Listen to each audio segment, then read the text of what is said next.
In the headlines, final year student mobbed to death for alleged theft in Obafemi Awolowo University. APC to zone 10th National Assembly leadership after Ramadan. Lawmaker accuses vested interests for revenue loss in the oil sector.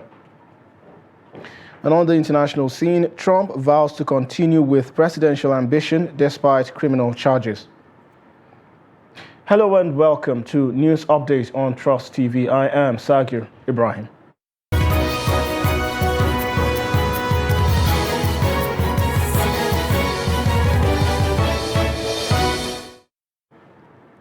Hello and welcome once again. Now the news in detail.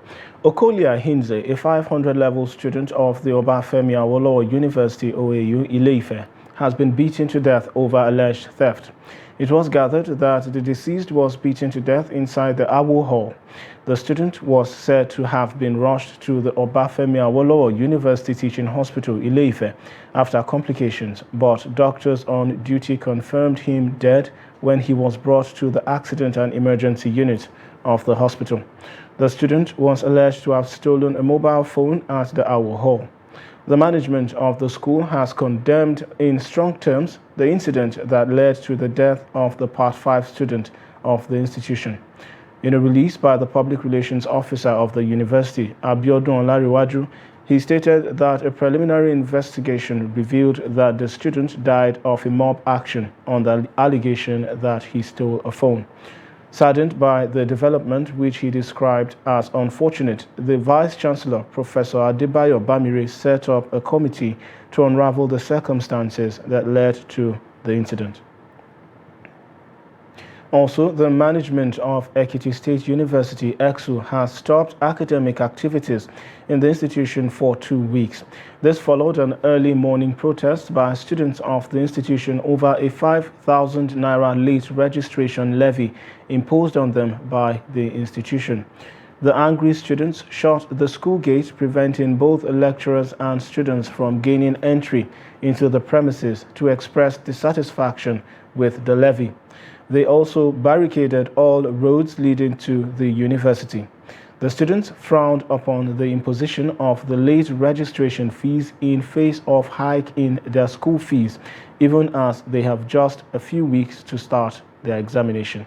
In a statement by EKSU Head Directorate of Information and Corporate Affairs, Bode Olofimoagun, the Vice-Chancellor directed all students to vacate the campus immediately, warning that any student found wandering around the university premises will be taking a risk. Olofimoagun said the decision was sanctioned by the institution's Vice-Chancellor, Professor Edward Olanikpekun, and that it takes effect from Wednesday.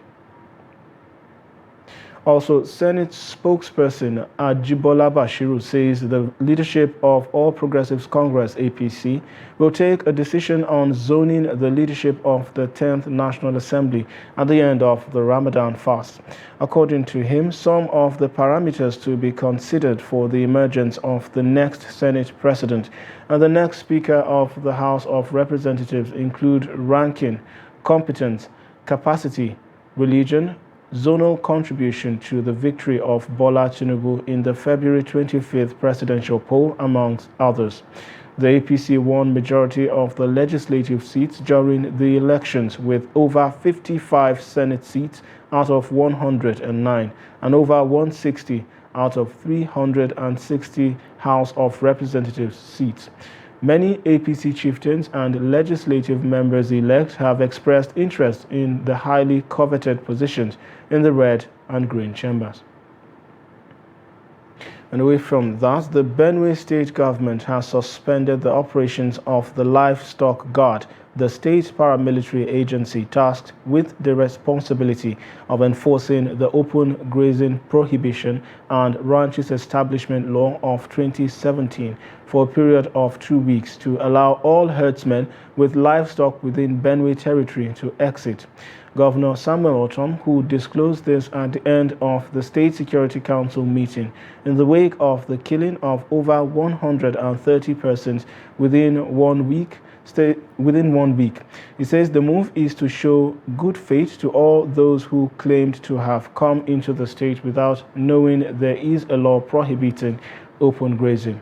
He also said security agencies in the state has confirmed the receipt of President Muhammadu Buhari's directive to fish out perpetrators of the mass killings across the state.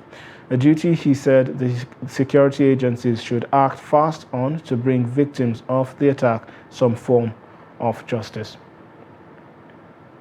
Also, the Plateau State Commissioner Bartholomew Onyeka has broken his silence over the sealing up of the House of Assembly by the police following the crisis over the seat of the Speaker.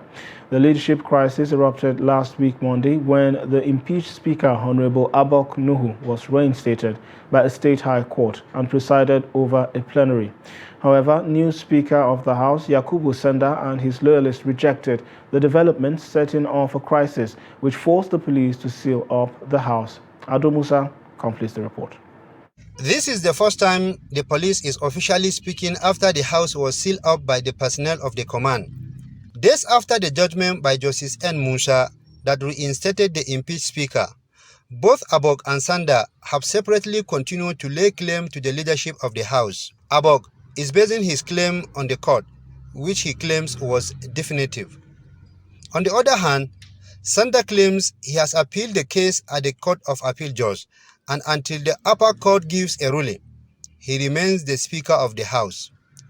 Since the situation continued to conflagrate, the police on Wednesday last week sealed the House. Sections 214 of the Constitution of the Federal Republic of Nigeria as amended 1999 and Section 4 of the Police Act is very much relevant here, because the deployment of police personnel to the State House of Assembly wasn't targeted against any person or group of persons. It was merely preventive to maintain peace, protect lives and properties, and to prevent the breakdown of law and order. The police commissioner is quick to clarify that the closing down of the House of Assembly was not aimed at giving advantage to either of the factions. As I will not just be here, watch members of the State House of Assembly turn the Plateau State House of Assembly either into a boxing ring or a battlefield. After taking such measures, the police, who is also a party in the suit, filed. The commissioner, however, said the House will remain closed until the matter is settled. The police commissioner is therefore urging all law-abiding citizens of the state to go about their normal activities. Ado Musa, Trust TV News, Jos. Also, the member representing Ikpobalka Federal Constituency of Edo State in the 8th National Assembly, Johnson Agbonnaima, has blamed highly placed Nigerians for the humongous revenue loss in the oil and gas sector. The lawmaker made the allegations at the ongoing public hearing on the alleged loss of over $2.4 billion revenue from the illegal sale of 48 million barrels of crude oil export in 2015, including crude oil export from 2014 till date. Take a look.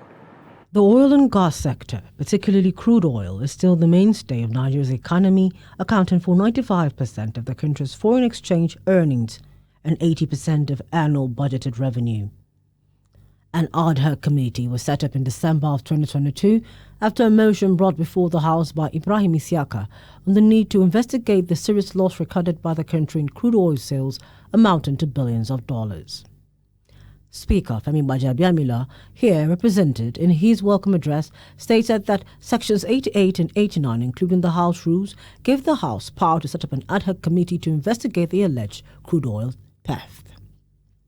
The onus is on the House of Representatives as a responsible House of the Nigerian people to carry out a thorough investigation to ascertain the veracity or otherwise of these allegations, including the investigation into crude oil exports from Nigeria from 2014 to 2022, to ascertain the accuracy of recorded revenue from the source during the period, The utilization of this revenue and identity are likely additional losses in the revenue to the country. This was further buttressed by the chairman of the ad hoc committee, Mark Gibila, who assured the invited organizations that the aim of the investigation is not to witch hunt, but rather to address corruption and also strengthen the whistleblower bill, which will soon be passed into law by the National Assembly.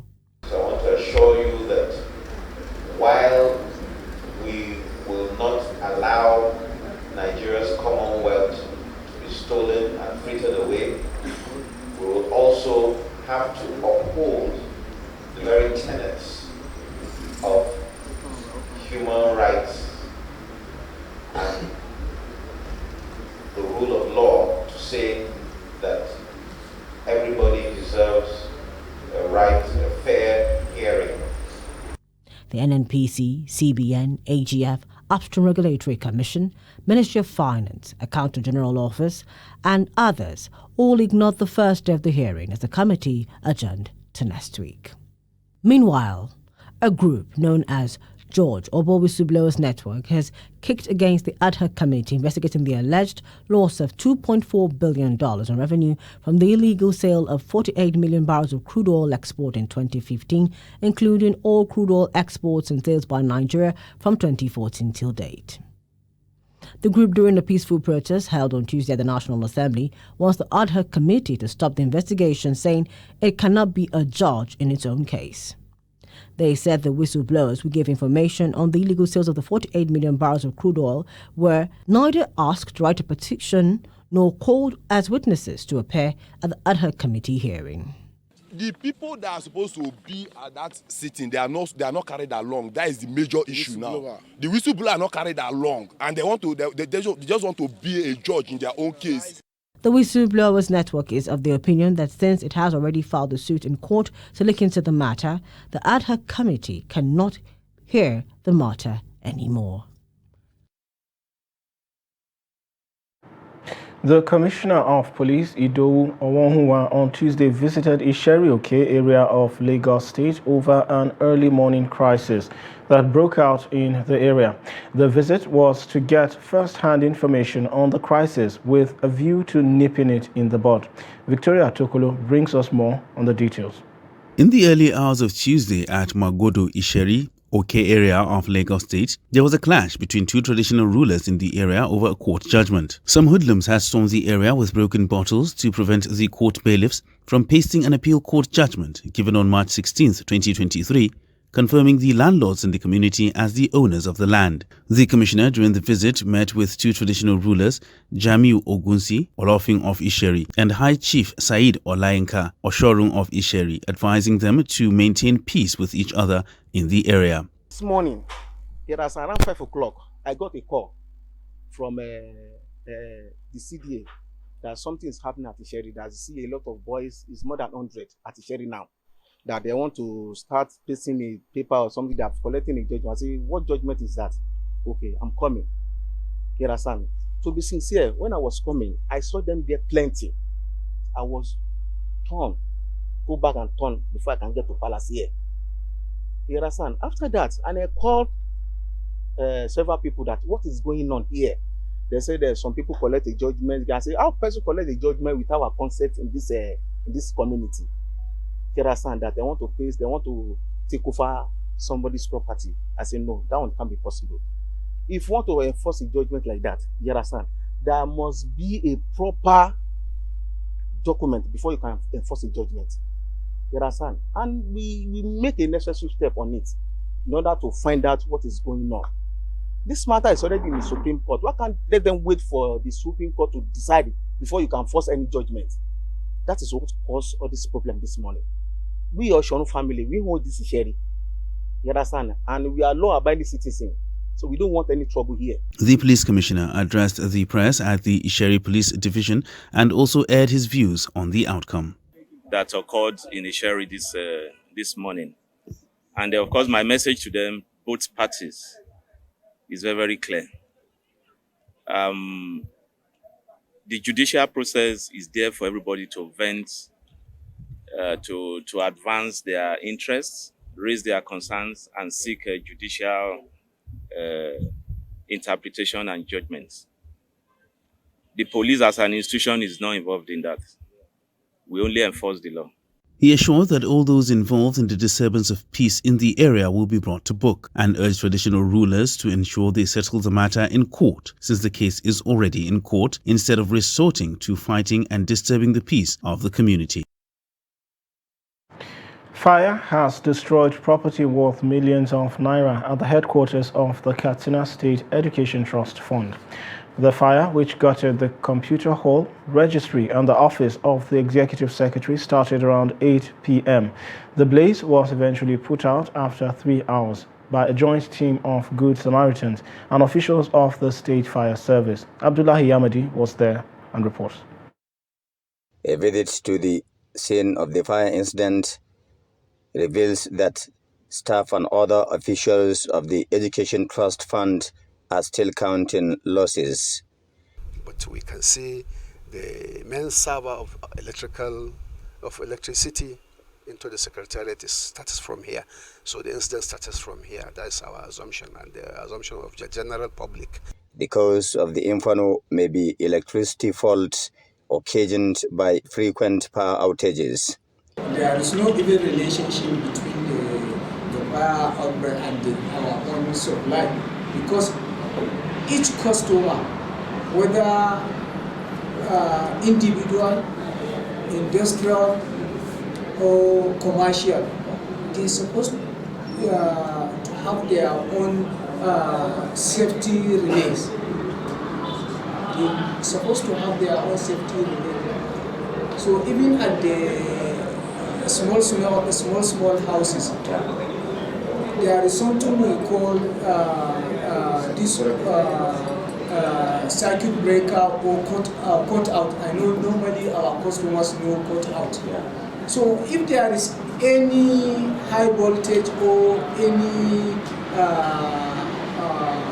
unstable supply, it will cut the supply. It won't enter the house or the premises. Officials are worried because all the archives of the Education Trust Fund have been destroyed and most of the lost data cannot be retrieved. This building was commissioned by President Muhammadu Buhari in 1998 when he was the chairman of the now defunct Petroleum Trust Fund (PTF). The objective of the structure was to complement government efforts in developing education. Observers are concerned about the neglect that the Education Trust Fund has suffered from the successive administrations since then and are calling on the incoming administration to rehabilitate the building and ensure its effective utilization. Abdullahi Ismayamadi, Trust Television News, Katsina. You're watching News Update on Trust TV. Still to come.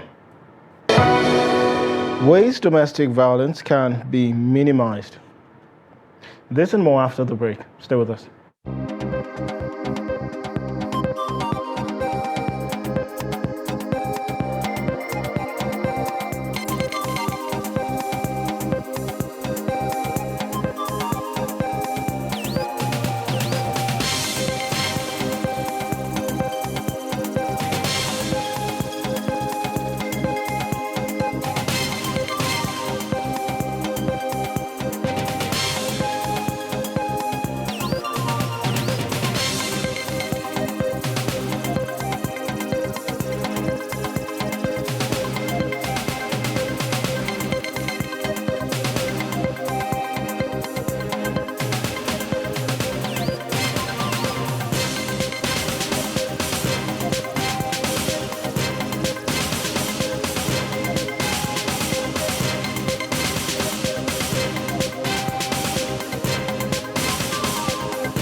Welcome back. If you're just joining, you're watching News Update on Trust TV. Now a recap of some of our major stories. Final year student mobbed to death for alleged theft in Obafemi Awolowo University. APC to zone 10th National Assembly leadership after Ramadan. Moving on to other news now, the National Emergency Management Agency, NEMA, has received 152 Nigerian returnees from Libya through the Murtala Mohammed International Airport, Lagos. NEMA Zonal Coordinator for Southwest, Ibrahim Farinloye, disclosed this in a statement. Farinloye said the returnees departed Libya aboard a chartered Al Burak Air Boeing 737-800 with the registration number 5A-DMG Burak aircraft. The victims who arrived at the cargo wing of the Lagos airport consist of 54 adult females, 73 adult males and children. On ground to receive them were NEMA Director General Mustafa Habib Ahmed alongside officials of the Nigeria Immigration Service, National Agency for the Prohibition of Trafficking in Persons, NAPTIP, Refugee Commission, Federal Airport Authority of Nigeria, and the Nigeria Police Force. The profiles of the returnees indicate that 54 adult females, 7 children, and 3 infant females were brought back. Also, 73 adult males, including those with medical cases, 8 male children, and 7 infant male were among the batch. International Organization for Migration (IOM) and Nigeria Embassy in Libya collaborated to assist the stranded Nigerians back after their failed attempt to cross over the Mediterranean Sea into Europe. Also, the social media has been agog since Monday evening by the violent torture of a woman by a man. The police have responded swiftly and have arrested the culprit, who is now facing prosecution. Jimmy Azande, who is following the case, now reports. Uncle!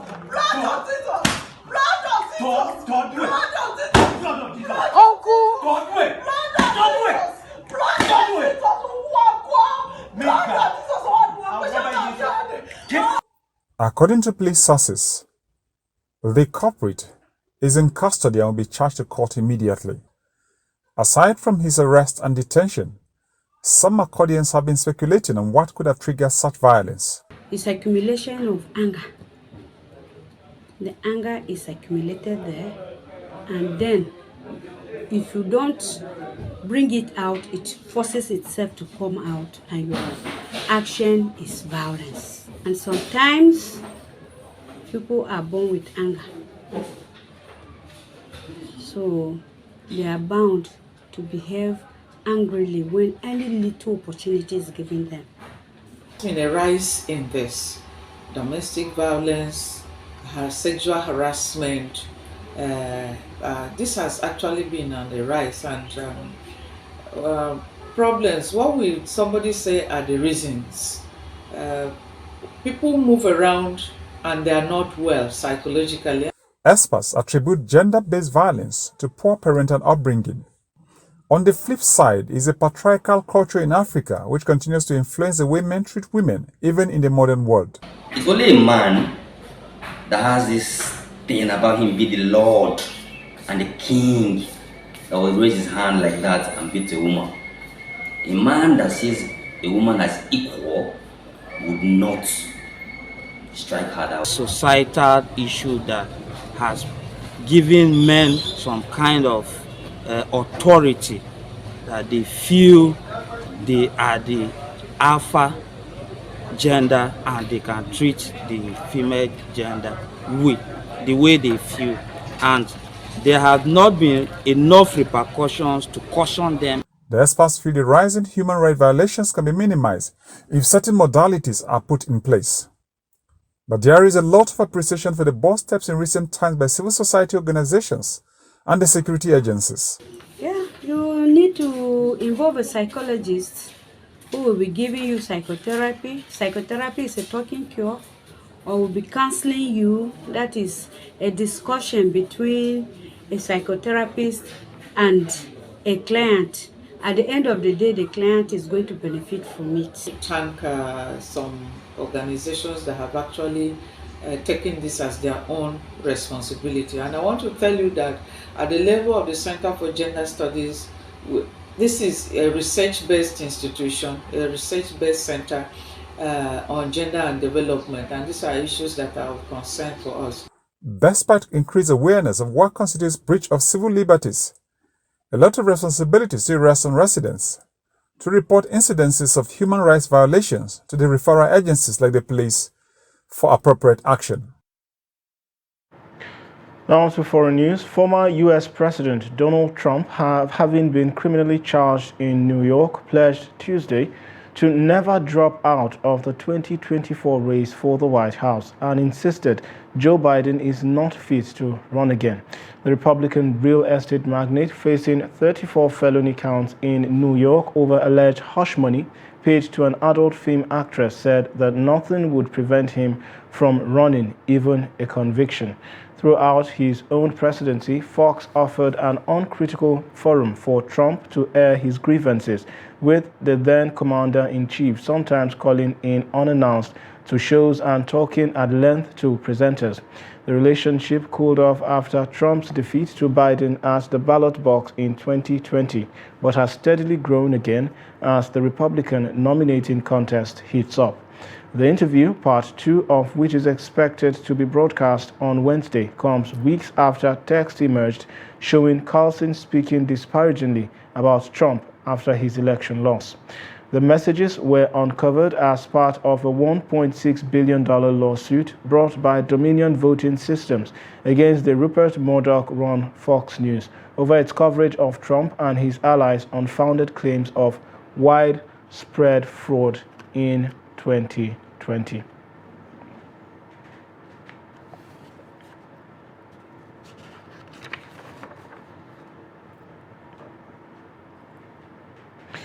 Also, a pair of sneakers worn by NBA superstar Michael Jordan sold for $2.2 million, setting a world record price at auction for Game 1 sports footwear.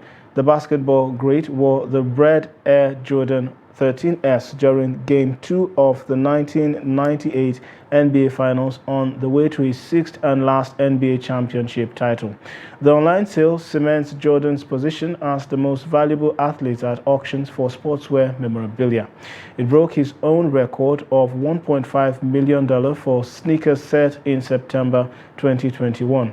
Last year, one of his jerseys sold for $10.1 million, the most ever paid at auction for any Game 1 collectibles. And with that, we've come to the end of News Update and this hour. Do well to follow us across all our media platforms. I'm Sagir Ibrahim. Thanks for watching.